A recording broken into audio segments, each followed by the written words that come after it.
అనకాపల్లి జిల్లా చీమలపాడులో గిరిజనులు ఆందోళనకు దిగారు. తక్షణమే రోడ్డు నిర్మాణానికి ఫారెస్ట్ అధికారులు అనుమతి ఇవ్వాలంటూ గుర్రాలతో 3 కిలోమీటర్ల ర్యాలీ చేశారు. చీమలపాడులో 110 గిరిజన కుటుంబాలు నివాసముంటున్నాయి. ప్రతి 3 కుటుంబాలకు ఒక గుర్రం చొప్పున పెంచుకుంటున్నారు. తమ గ్రామానికి రోడ్డు సౌకర్యం లేకపోవడంతో చాలా ఇబ్బందులు పడుతున్నామని గిరిజనులు ఆవేదన వ్యక్తం చేస్తున్నారు.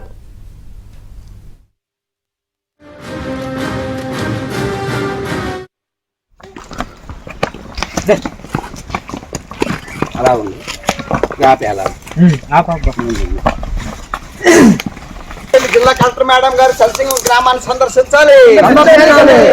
జిల్లా కలెక్టర్ మేడం గారు సల్సింగం గ్రామానికి సందర్శించాలి. గత వైసీపీ ప్రభుత్వ హయాంలో 3 కోట్ల రూపాయల నిధులు మంజూరు చేశారు. ఎన్నికలు రావడంతో పనులు నిలిచిపోయాయి. పంచాయతీరాజ్ రూరల్ డెవలప్మెంట్ ద్వారా చీకయ్యపాడు నుంచి చలిసింగం గ్రామం వరకు 3 కిలోమీటర్లకు 2,65,00,000 రూపాయల బీటీ రోడ్ నిధులు మంజూరు చేశారు. డిఎల్సీ ప్రత్యేక ఫారెస్ట్ అనుమతులు వెంటనే కలెక్టర్ గారు మంజూరు చేయాలి.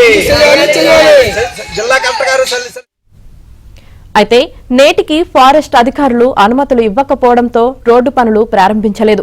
గ్రామంలోని అనేక మంది గర్భిణీలను డోలీలో మోసుకుంటూ 3 కిలోమీటర్ల దూరంలోని కొత్తకోట ప్రాథమిక ఆసుపత్రికి తీసుకెళ్లాల్సి వస్తోంది. ఏ ఆరోగ్య సమస్య వచ్చినా డోలీ తప్పడం లేదు. ఇప్పటికైనా అటవీశాఖ అధికారులు స్పందించాలని, తమ గ్రామానికి రోడ్డు పనులు పూర్తి చేయాలని కోరారు.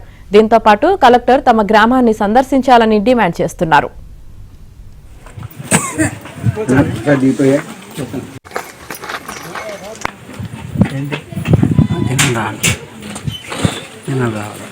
గుర్ర ఎత్తు ఇక ఎత్తు